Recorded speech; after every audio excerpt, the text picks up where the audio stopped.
Hey again guys, Steve Petrato here along with James Haley. We are talking about the 250 CFX today. Now this is a pretty new helicopter in the lineup. It's been around for a bit, but newish.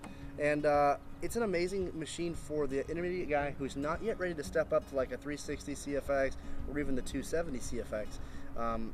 Why is that? I mean, it's a little less power, but overall it's got a lot of nice features on it, right? Yeah, the biggest thing is also the tail. A lot of mechanical complexity has come out of there. Yeah. No belt or torque tube. It's a brushless motor-driven tail, so the nice thing is if you crash, half the time you can bend the boom back. True. It's easier to swap out, so repair time, downtime, repair costs, everything's Setup time. Yep, exactly, comes down. How does a motorized tail fly in comparison?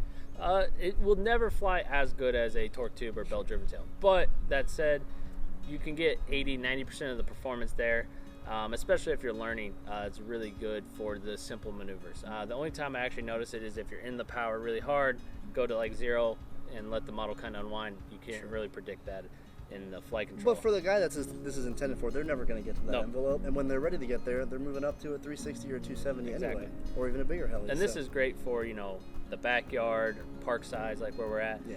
It's not loud, it's not intimidating, and just does, pretty much everything that you want it to. It can grow with you. The flight control is really good, and has a lot of different modes that allow you to start from almost beginner level.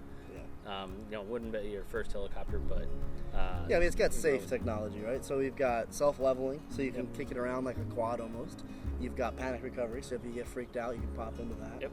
And it's got standard acro flight, so if you're ready to fly like a normal helicopter, it's got all that. So really, like you said, it is a helicopter you can grow with, but it's also something that can teach you a lot, because you can get into some stuff you wouldn't normally put yourself into, and maneuvers you wouldn't put yourself into, and hit panic recovery, or just jump into self-leveling, and it's going to snap right back. And of course, we'll show you guys that here in a second.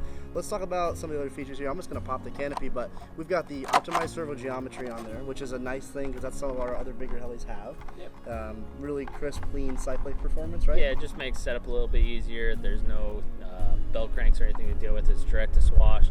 All the servos move in the exact axis of the swash plate. Just gets a little bit better performance. Yeah. That being said, it's got carbon fiber main blades. Yep.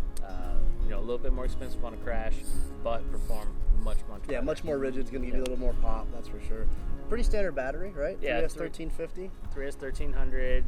This one's a 1350. Anything in that rough size will work. It's got an EC3 connector on it. Yep. Very simple, kind of standard equipment. Awesome. Well, guys, let's get to flying. James, you ready to throw this thing in the air? Yeah, let's give it a go. All right, let's check it out.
All right, guys, that is the 250 CFX. So if you're looking to move up from a smaller helicopter, maybe it's a 200S or even something down there in the beginner level categories, take a look at the 250. It's not as powerful as a 360 or 270, but an awesome machine, as you just saw. James, any last words? No, it's perfect. You know, it's a lot of fun for the size. It's not overly powerful. You can't get yourself into too much trouble, and good on repair costs and time. All right, well, guys, thanks for tuning in. That's been the 250 CFX. We'll catch you on the next one.